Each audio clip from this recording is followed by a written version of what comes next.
Hey, what's up po mga kalbularyo? Meron akong gisingit og pinakalit sa booking natin rito. Kasi ang may-ari nito, mihangyo gyud pag-ayo na kung maari, hurim-huriman ko muna ang kanyang alaga. Kaya pinagbigyan ko na lang siya. Yes! Kasi gusto raw niya na andon po ito magbagong tuig sa kanila. Wow! Ito pala ay isang Suzuki DS64W K6E turbo engine. Tamang-tama kasi meron ring nag-request sa akin ito na isali sa vlog ko. Here we go. Dahil sa mayroong nagre-request sa atin na kung maaari ay mag-vlog din tayo ng mga DS64 at DS63.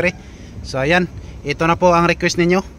So ito po ang kadalasan na mangyayari sa mga DS64 at DS63, yung mga K6A engine. So ang concern lang po ng may-ari nitong mga kalbularyo ay sobrang palyado raw ng makina. At pag mag-on na sila ng aircon, lalong pumapalya ang makina at sobrang magkurog-kurog, parang gitakigan. What? Ayan. So attention everybody, makinig sa aking story, listen very carefully and the rest of my story. Wow! So baybayan nyo ako at huwag kayong magtabi-tabi dyan samtang ako magyaw-yaw rito, para di kayo malito sa mga gikure-kure ko dito. Unang-una, paandarin lang muna natin ang makina at observe po tayo. Ayun. So ayan po mga kalbularyo, sobrang mataas pa sa RPM natin ngayon kasi naka cold engine po tayo. Ito po ay isang K6A engine turbo type. Yan.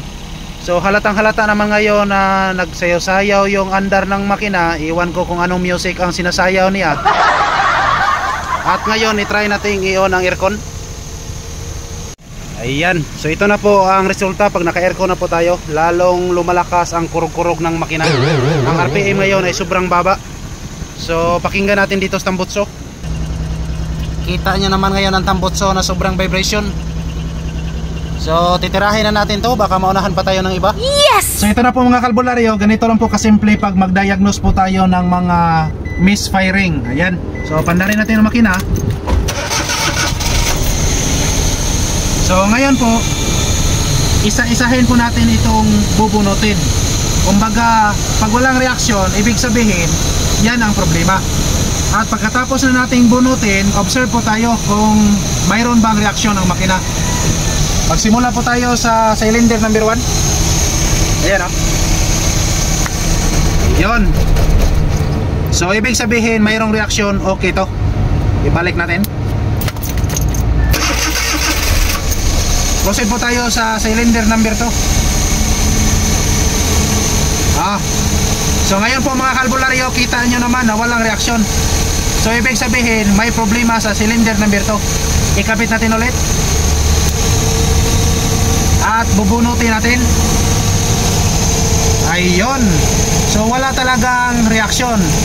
So confirm po na mayroong problema rito. At titingnan natin sa cylinder number 3. Ibalik natin to. Ayan o.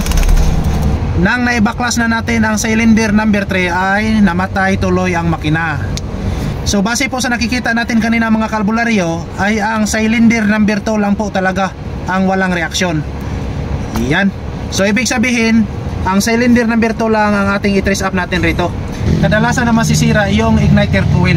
So i-check natin ang igniter coil at i-try nating i-swapping para malaman natin at makonfirm po natin na ang coil talaga ang problema.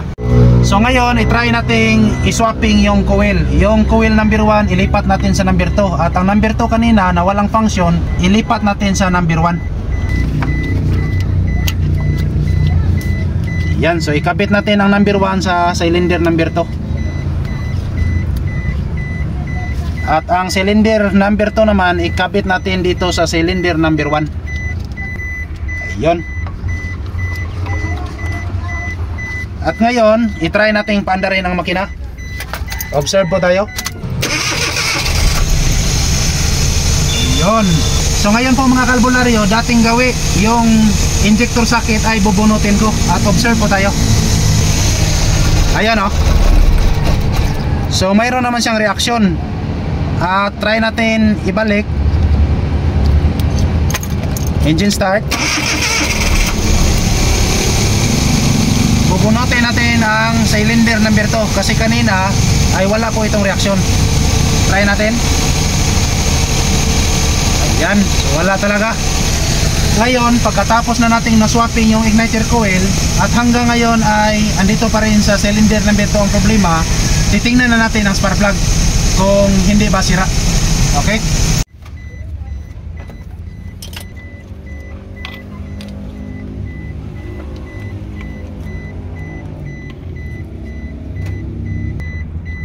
Ayan, so kita naman natin ngayon na sobrang luma na ng spark plug. At ngayon, try nating papalitan ng bago. Yan.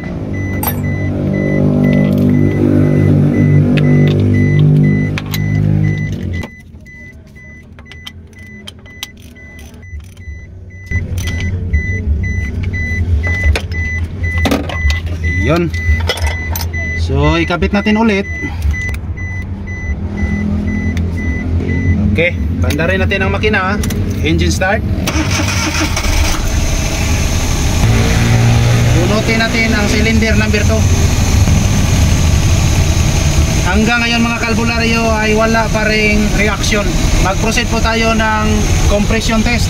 Kasi kahit pinalitan na natin ang spark plug at nag-swapping po tayo ng igniter coil, ay wala pa ring nangyari. So walang kaibahan sa ginagawa natin. At para malaman natin kung healthy ba ang kuryente papuntang injector, so i-try natin i-test ang kuryente ngayon. Yan o. So kita naman natin ngayon na healthy ang kuryente na papasok sa mismong injector.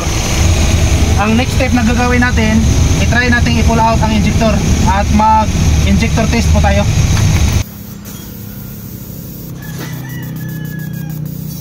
So ngayon po, mag-perform po tayo ng compression test. So magsimula po tayo sa cylinder number 1 para mayroon tayong comparison pagpunta na natin sa cylinder number 2.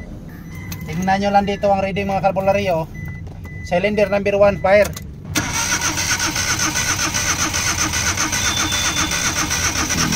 Ayun. So kita naman natin ngayon na 140 PSI. At proceed po tayo sa cylinder number 2. Engine crank. Ayan o. Ayun, so hanggang 25 PSI lang po. Ang gagawin po natin dito ay baklasin natin ang cylinder head. At mamaya magkaalaman na kung ano ang problema. Pero kadalasan po ay may problema sa engine valve talaga.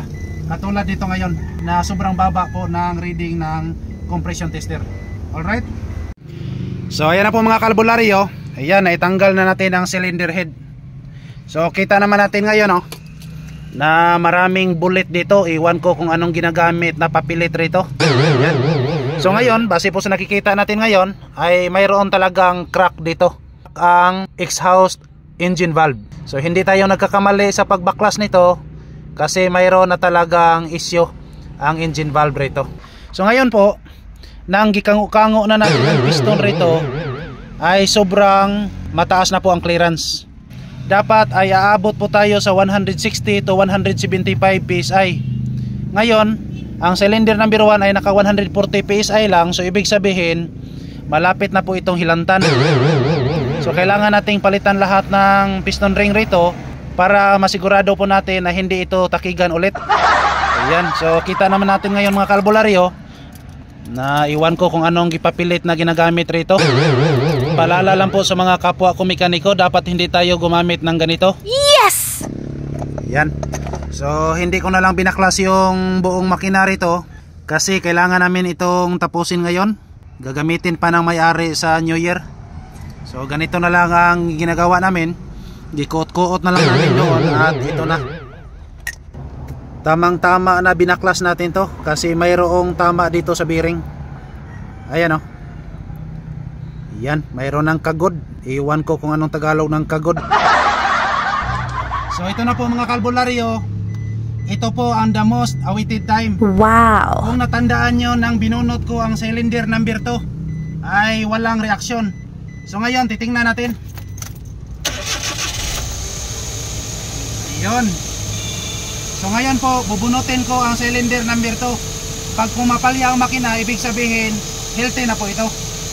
Yan. Ayan o. So pumapalya ang makina ngayon. So ibig sabihin functional na ang cylinder number 2. Yes! Ibalik ko. Ayun. So sa nag-request dyan, So ganito lang po kasimple mag-diagnose po ng low power issue mga kalbularyo. So maraming salamat sa inyong panonood. Once again, problem solved na naman po tayo dito. As always, to God be all the glory. Happy New Year everyone. Thank you so much.